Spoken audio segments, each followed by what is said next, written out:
আজকে বানিয়েছিলাম মাছের মাথা দিয়ে কাটা চচ্চড়ি। নুন হলুদ মাখানো মাছের মাথাগুলো বেশ ভালো করে আমি ভেজে নিচ্ছি। এখানে আমি বেশ লালচে করেই ভাজবো, আর মাছের মাথা একটু কড়া ভাজাই ভালো লাগে।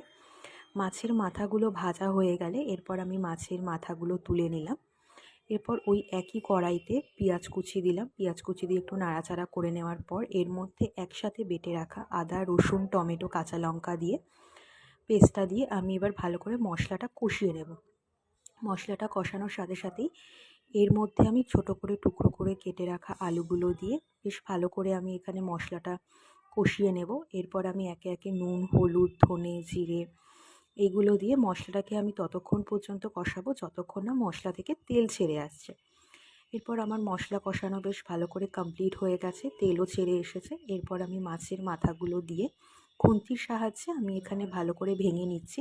আমি এখানে প্রায় ভালো মতনই ঘেটে নিয়েছি মাছের মাথাটা।